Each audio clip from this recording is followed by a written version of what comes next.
Welcome to the AMG Driving Academy. It's a curriculum imported from Europe where we have 1-, 2-, and 3-day courses where you'll get to experience virtually the whole line of AMG vehicles provided for you, world-class driving instructors at some of the greatest racetracks in North America. Hi, I'm Tommy Kendall, 4-time Trans Am champ and host of Test Drive on Speed Channel. Welcome to the AMG Driving Academy.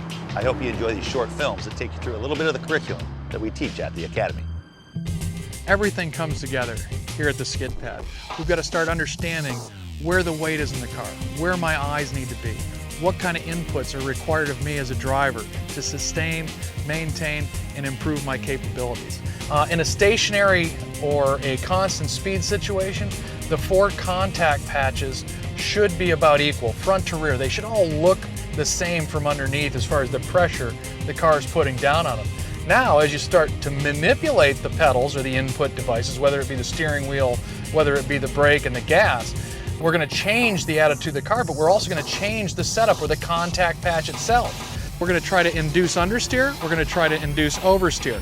So under acceleration, we're going to get that weight to the rear, but our front tires now have no or little pressure, and they're going to have a tendency to push if I add a lot of steering or if I'm abrupt with my inputs. 99% of the vehicles created today have understeer dialed into their suspension. It's the easiest thing for everybody to correct. If I go to the brake pedal or if I just come off the gas pedal, the weight now transfers to the front. You got to feel that come over the top of you.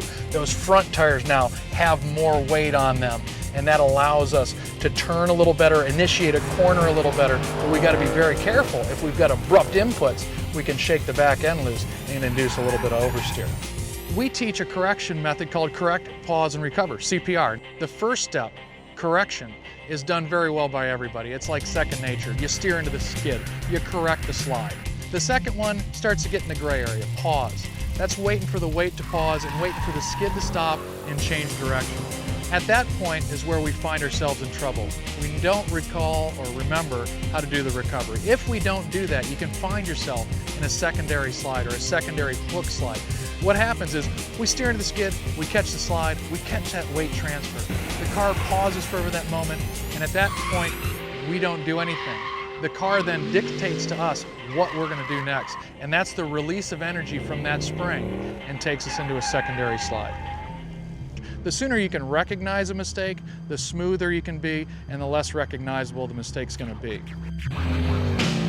As if you didn't know, all the content is filmed on a closed course by professional drivers. Do not try this on public roads. Always wear your seatbelt and drive responsibly.